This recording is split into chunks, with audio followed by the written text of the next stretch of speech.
Hello, my name is Laurel and this is the land of Kakiak, where I educate 3 boys from home using the Robinson curriculum as the base of our 3 R's, reading, writing, and arithmetic. Today I'm going to talk about a family subject that I implement, and it is Bible.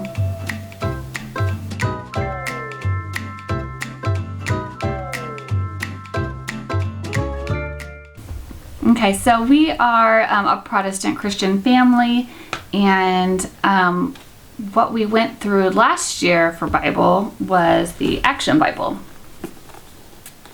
And the boys love this. They love it so much, so we went through the whole thing. We just went through reading by reading. It's really easily broke down by story, so you can just plan out one story at a time. It's very doable as a single lesson a day. And we chose to start our day with Bible. I like to make a snack, and I'm usually up first. I get my coffee, I make a snack plate for everybody, bring it into the schoolroom, and get the Bible stuff out and kind of like bait them in. I have a little bell actually that I ring, so that if they're up already, they know to come to the schoolroom. That's where the food is. That's where the stories are. So we really enjoyed going through that, and we just keep the Action Bible out all the time, along with the adult Bible, the regular Bible as well. And it's just really, the Action Bible is really, it's just compelling. I don't know how else to say it. Like, look at these, these illustrations are incredible. So we've gone through that. We still keep it out. Next, and all we did last year was just sit and talk. The other thing we did, so then this year we started with theology. And it says, this beautifully illustrated storybook ushers children into a story of adventure, mystery, and wonder in which they discover life-changing truths about God, themselves, and the world around them. I would say that I kind of don't agree with that. They have a little bit of a story element at the beginning where they find this book. These kids find this book, and then they're just reading this book. So it's not like this book is really within much of a story. It really is just about the book. So if you're looking for something that's a little more along the lines of a story that has biblical truths, that's not what this is. This really is just little lessons put in order. So theology of the promise and the law, they have it broken down into different theological topics, I guess, for kids, which I still would recommend it. I liked it. The kids like the pictures. Like I said, it's short enough. And, sometimes we would look at the verses that they were talking about, what they were inspired by, and then we would either read the Holy Bible or the Action Bible. And then that was all we did for that. It was just really just, talking together about stuff in a pretty informal way. Really easy bite-sized lesson sizes. The titles makes it really easy to plan and record what you have done, So then we moved on to Wonderful. So we've been doing this for, a couple weeks maybe. And it's all about the Psalms. I feel like the Psalms are kind of a part of the Bible I always skipped over. I was like, give me the hardcore stuff or something. And I'm really glad that I picked up this book to do with the kids, because I have just really enjoyed it. There was this one little lesson in here where they had you read a Bible verse. So they were saying that a lot of text, they took God's name, they took Yahweh out and just put Lord or God in. I think they thought it was inappropriate to say God's name, but they had you do a little exercise where you read the verse and you used Yahweh in place of Lord and God, and it was a neat exercise. It was weird. I wasn't expecting it. I was just reading along. I don't really pre-read these. I just kind of go along with the kids and we kind of discover things together. Something about that exercise kind of hit different. Anyway, so I do recommend this book. I think it's cool. I'm really glad that I got it and that I'm paying attention to the Psalms like I never have before. I'm embarrassed to say. So we've just been reading them and also referencing the Action Bible. They talk a lot about King David, obviously, in the Psalms. And the stories in here, they're probably the kids' favorite. They are, David had a dramatic life, quite dramatic.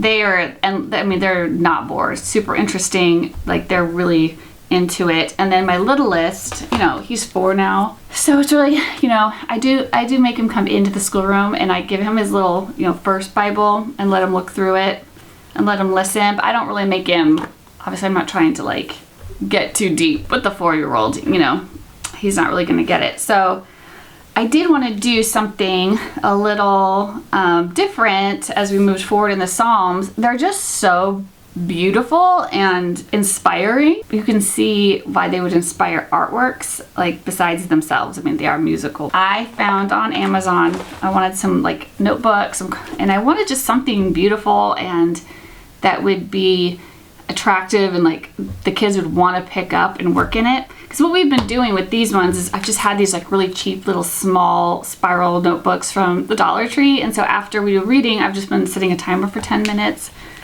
and letting them, they can either copy from the book or they could draw a picture or just whatever their thoughts are, or a prayer or whatever. I just give them 10 minutes, and then when 10 minutes up, I say, okay, wrap up whatever you're writing. And we just move on with our day. They enjoy that time so much, and it's been so interesting to see what they put in there. That I think that's a good thing for me, because I'm a pretty structured homeschooler, so everything is pretty structured. So that's like one of the few things that they can just do whatever they want in there, and there's no right or wrong. I'm not trying to like necessarily guide them in any one way, or I'm not looking for any particular result like I am with like math or writing or something like that. I think it's good to let them have some freedom in a subject that I do want them to pursue, you know?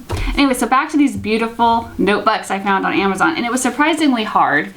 There was a bunch of really pretty ones, but I specifically was looking for Christian artwork or, you know, something. So look at this beautiful one of an angel and baby Jesus, and there's a lamb. It's Christian artwork is so educational too, because there's so much symbolism in it, and it's interesting to talk to the kids about that too. It brings up a lot. And then this one has like the crown of thorns and incense and the Jesus fish and churches and the Bible. And here's the back, has more pictures on it. And it's neat because Christianity is like a worldwide religion, and so, you know, some of the things you're going to see, or when you're looking up Christian artwork or iconography, are from different cultures around the world, and how things just look different, and how they may have slightly different customs and stuff, but yet we all have the same core, you know, salvation beliefs, you know. And then here's just one that was some cool crosses. So these ones are bigger. I thought I'd give these ones to Everett and William, and they are 11 and 7. If you are new to my channel, I haven't mentioned it before. And so they're going to be able to write in these afterwards. See this one? Yeah, they're both like that. And then I just went onto Google and I Googled Psalms artwork, or artwork about the Psalms, and I just printed out a bunch of artwork I came across. I just on some cardstock. Like this one is inspired by Psalm 100 verse 1 through 3. And then, let's see, this one is David from Psalm 55 verse 6. This is, oh, that I had wings like a dove, for then I would fly away and be at rest. Yeah, and so I like the crown is put down, you know. He does look heavy-hearted, because he was. I'm gonna put these in order, and then I'm just going to give them to the kids when we get to that point in the Psalms or near it, and let them just like glue it in to their book, right? So if they have this picture of David, put it in and like write, you know, maybe it'll inspire them, maybe it'll help them remember, you know, maybe they can write the verse, the psalm or something next to it. It was harder for me to find stuff than I thought. I was just trying to find, you know, free images. I was trying not to have to go like buy a book or something. But this artist, John August Swanson, he had a couple. He had like 2, and they were really interesting. Anyway, so I'll share the links to where I did find these things down below. If you guys want to go to those web pages and check them out and learn about the artists. A lot of them were off of, you know, pages where artwork was for sale, but they would tell about a little bit about it. It was neat when the artists would have like their own little blurb that they wrote, like about what inspired their piece and stuff. Okay, so next on the Bible agenda will be an interactive notebook I got for them off of Teachers Pay Teachers about the Old Testament. And it's just a lot of like cutting out and like doing flaps and lifting things up and seeing and then writing something underneath. And she gives like an example notebook, lots of pictures for you to see what other people have done. And I just think that they are it's kind of, I might be a little bit on the youngish side for Everett, but I think he'll still like it because he is a very hands-on type of kid. He really likes crafts and stuff like that. Like he still jumps at the opportunity to do that stuff. So I thought that would be a good thing. And I don't know, maybe I'll be able to level it up for him if he needs it. But I don't honestly think it'll be fine. It says, because Satan, and then you're supposed to say, something Adam and Eve, something, so God, something, right? So you're like filling things in. Old Testament series. Oh, here's the series on Noah. Learn, create, share, treasure. Yeah. It's this.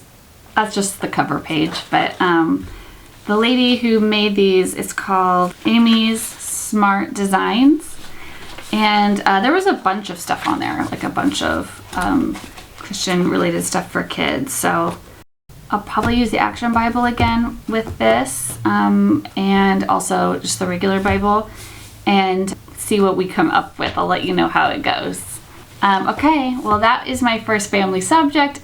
If you would leave comments down below about anything you guys have used that you recommend, I'd like to see that. I am always looking for ideas, and share down below so we can all take a look. And I'll leave links to everything I've talked about here today in case you're interested in taking a look at it too. Okay, thanks.